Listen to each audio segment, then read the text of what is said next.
안녕하세요. 반갑습니다. 안녕하세요. 반갑습니다. 네. 자, 오늘 칭찬 주인공은요, 더불어민주당 이소영 의원이십니다. 어떤 의원님께서 이소영 의원님을 저희한테 칭찬 주인공으로 오늘 추천해 주셨거든요. 어떤 분인지 짐작이 가시나요?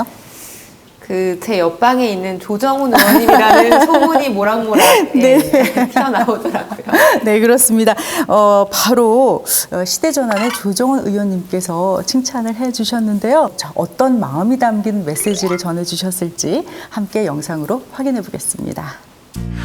네, 이소영 의원님 안녕하세요. 저 조정훈입니다.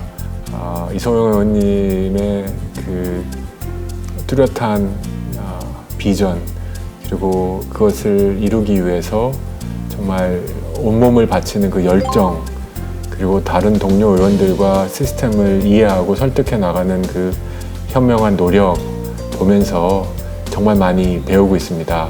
일주일에 한 번은 대중교통 이용하시고 일주일에 한 번은 채식하시고 무조건 재활용 용기 쓰시는 등 정말 믿는 거를 실천하고 그 실천의 힘을 바탕으로 국회를 설득해 나가는 과정이 동료 의원으로서 정말 귀감이 됩니다.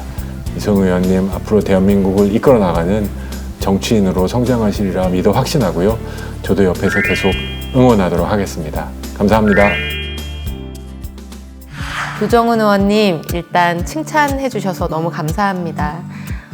조정훈 의원님께도 제가 여러 번 말씀드렸었는데 작년에 제가 의정활동 시작하면서부터 정말 관심 있게 의정활동을 지켜보고 있고 저분처럼 나도 하고 싶다 이런 생각을 자주 하거든요. 관행이나 통념이나 고정관념에서 벗어나서 굉장히 새롭게 사고하려고 하시는 모습이 굉장히 큰 영감을 주고 귀감이 되고 있습니다. 이렇게 칭찬해 주신 분이 부끄럽지 않으시도록 저도 앞으로 더 좋은 모습 보여드리겠습니다.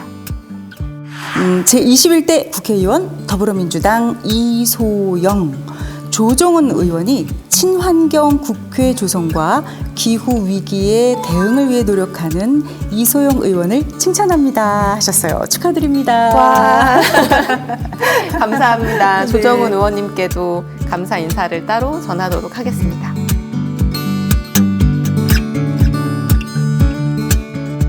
자, 이제 본격적으로 이소영 의원님에 대해서 저희가 얘기를 나눠보는 시간을 갖도록 하겠습니다. 자, 무엇보다도 이 더불어민주당의 이 대변인으로 활동을 하고 계신데요. 그래서 많은 국민 여러분께서 방송 함께 하시면서 익숙한 얼굴이다. 굉장히 반가운데? 라는 생각을 하실 것 같아요. 대변인 어떻습니까? 생활이요? 너무 바쁘지 않으세요? 일단 새벽부터 기자분들께 연락이 많이 오고요.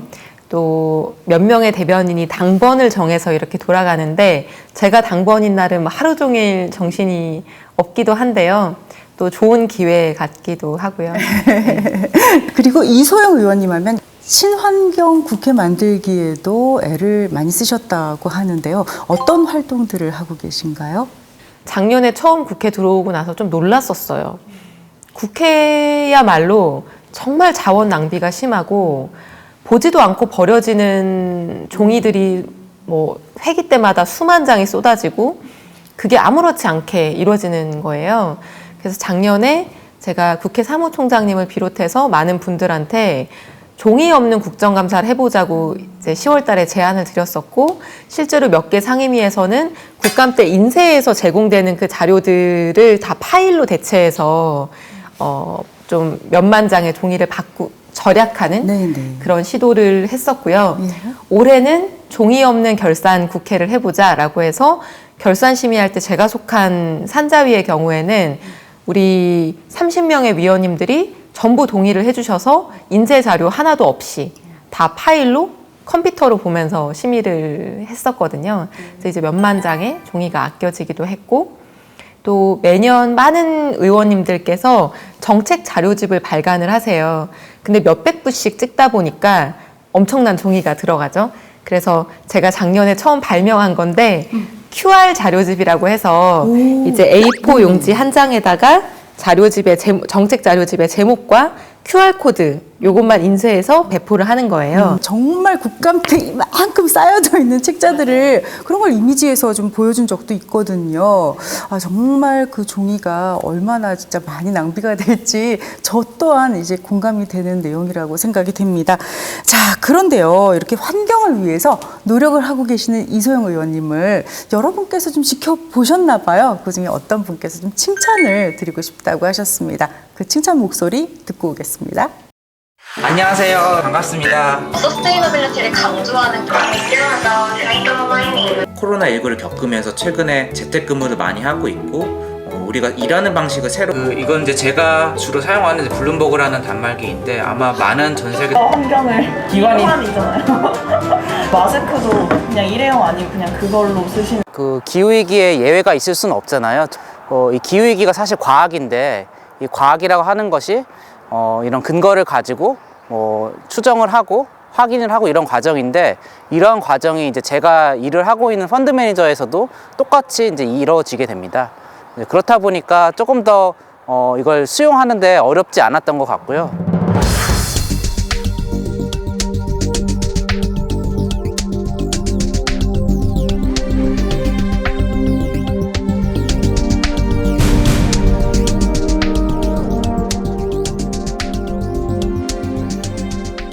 기후위기 대응이라는 건 뭐 한두 해로 끝날 일이 아니고 뭐 10년, 20년 이제 국가의 장기 발전 방향을 확정 짓는 것이기 때문에 정권이 이제 누가 잡느냐에 따라 그리고 어떠한 대통령이 되느냐에 따라서 흔들려서는 절대 안 되는 거라고 생각을 합니다.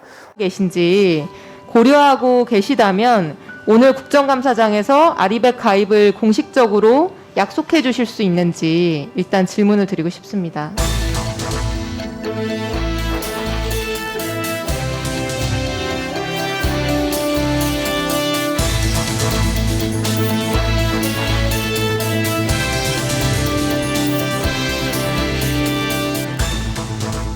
기후위기가 지금 현재 21세기 이 시점에 가장 중요한 정치 어젠다라고 생각을 합니다. 이소영 의원과 그리고 몇몇 뜻이 있는 동료 의원들이 이 문제를 가장 좀 진정성 있게 다루고 있고 그리고 제대로 하고자 하는 의지가 있다는 점에서 무엇보다도 현재 정치에 가장 적합한 가장 자격이 있는 정치인이라고 생각을 합니다.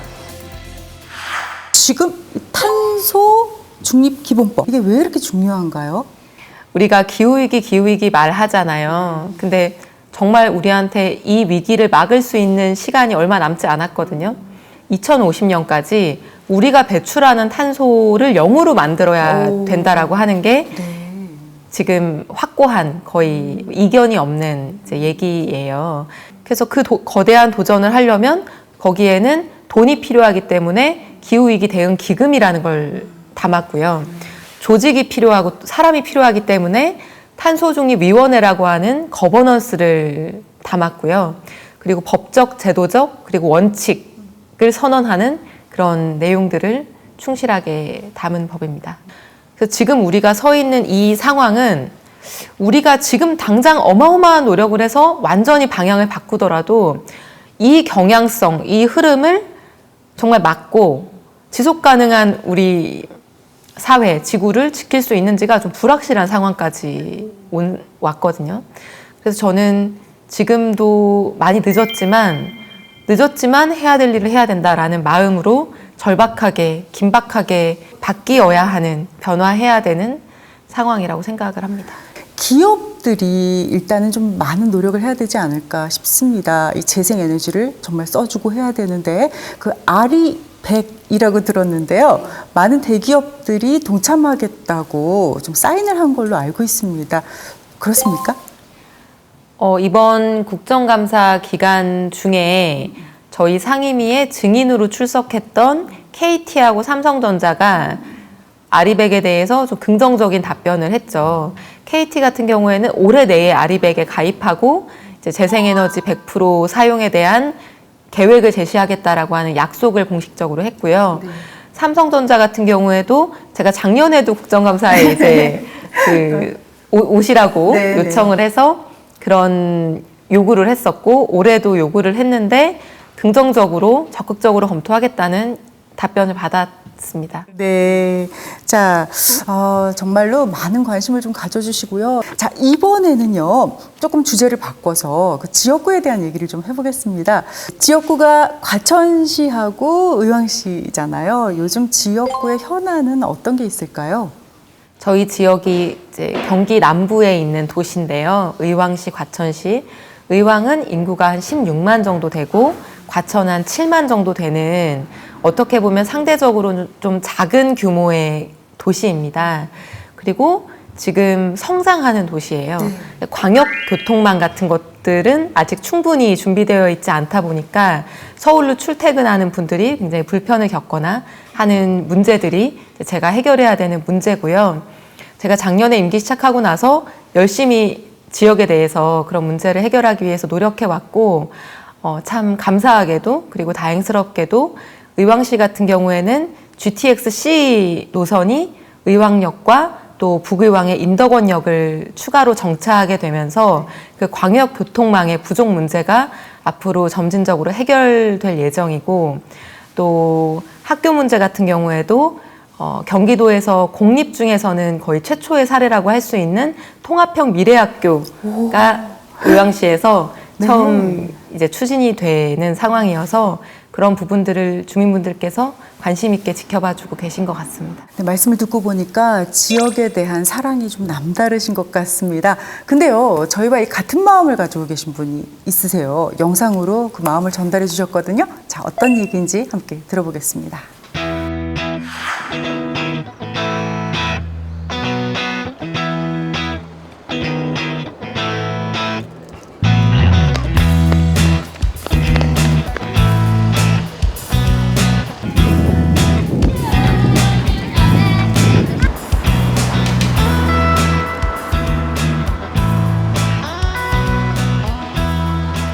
학생들이 여기 줄잡아 300명 가까이가 다녀요. 그런데도 이 학교 앞에 그런 안전장치가 되어 있지 않으니까 차들이 그 속도를 줄여주지를 않았죠.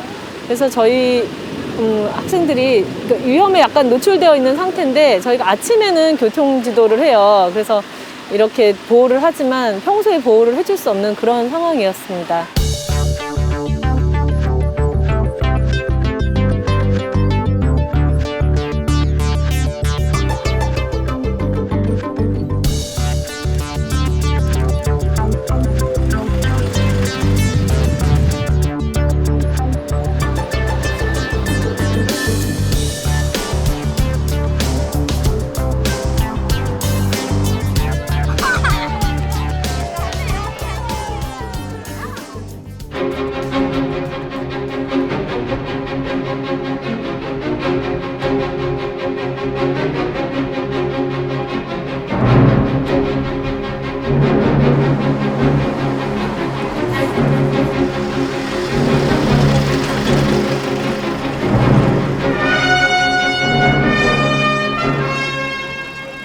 저희 학교의 입장에서 보면 학교에 실제로 관심을 가지고 계시다는 느낌을 받았어요.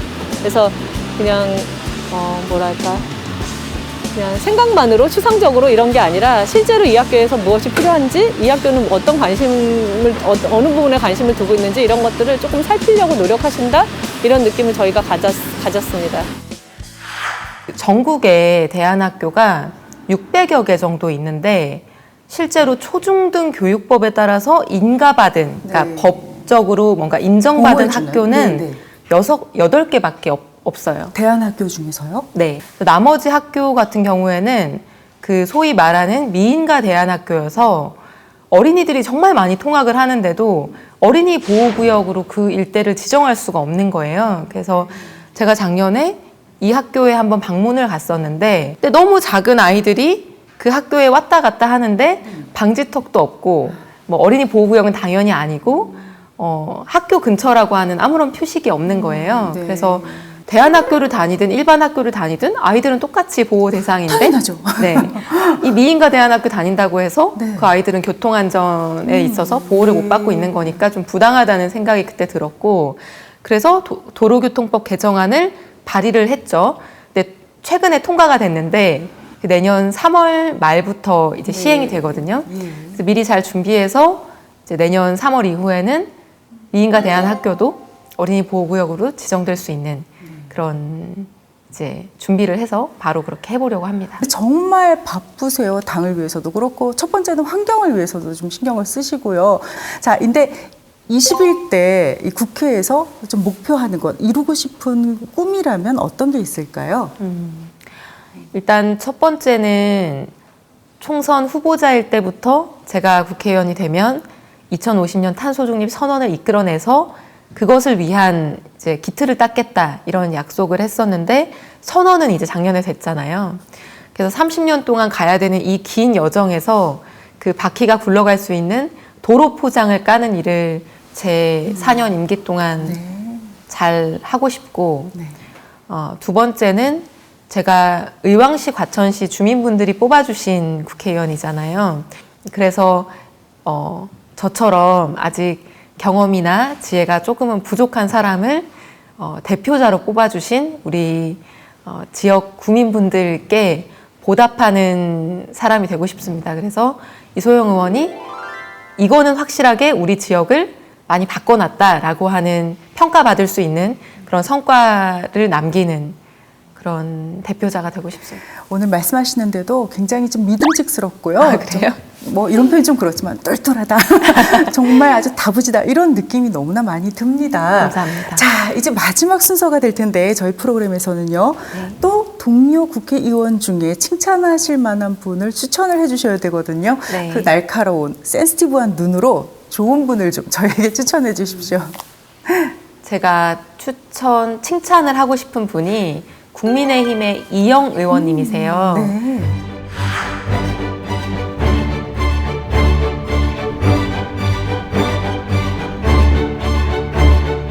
이영 의원님 안녕하세요. 저의 칭찬을 받아주세요.